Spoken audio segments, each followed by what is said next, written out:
तो देखिए ये क्वेश्चन कह रहा है ए और बी के वेतन के योग और उनके वेतन का अंतर का अनुपात 11 है। तो यहाँ पर हम कर दिए हैं ए और बी के जो वेतन है उसका योग 11 कर दिए, क्योंकि अनुपात में 11 दिया हुआ है, और अंतर कर दिए हैं 1 है तो 1 दिया हुआ है तो 1 कर दिए।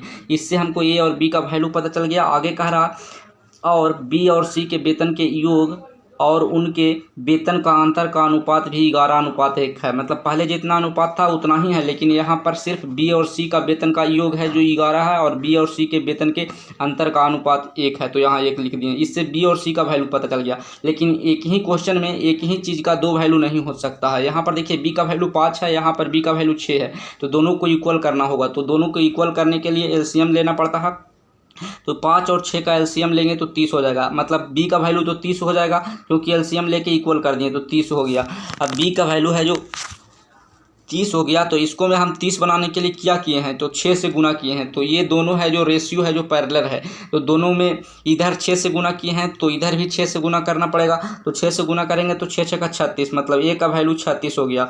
अब देखिए इसको में हम 30 बनाने के लिए 5 से गुना किए थे, तो इसको में भी 5 से गुना करना पड़ेगा। तो इसको में 5 से गुना करेंगे तो 25 हो जाएगा, तो यहाँ 25 लिख दिए। अब देखिए ए बी सी का वैल्यू हमको पता चल गया रेशियो में, तो ये तीनों को ऐड करेंगे तो तीनों का वैल्यू पता चल जाएगा। यहाँ देखिए क्वेश्चन आगे और क्या कह रहा है, तो यहाँ कह रहा है अगर ए का वेतन सबसे ज़्यादा है, तो यहाँ पर देख सकते हैं ए का वेतन सबसे ज़्यादा आया है, और कह रहा है सी का वेतन सबसे कम है, तो सी का वेतन सबसे कम है जो भी आ गया है। तो कह रहा है तो बी का वेतन क्या है, तो बी का वेतन ज्ञात करने के लिए कह रहा है यहाँ पर, तो बी का वेतन निकाल लेंगे। तो यहाँ पर बी का वेतन निकालना है, मतलब 30 का वैल्यू निकालना है। आगे कह रहा है दिया गया है कि कुल वेतन 1,82,000 रुपया है। मतलब कुल वेतन मतलब ए बी सी तीनों को जोड़ने पर है जो 1,82,000 आ रहा है। तो यहाँ पर हम जोड़ कर देख लेते हैं, तो यहाँ पर जोड़ रहे हैं तो 91 आ रहा है। 91 का वैल्यू 2000 गुना है, तो 30 का वैल्यू हमको से पूछ रहा, तो 30 का भी वैल्यू है जो 2000 गुना हो जाएगा। तो 2000 गुना करेंगे तो ये वाला ऑप्शन नंबर बी हो जाएगा,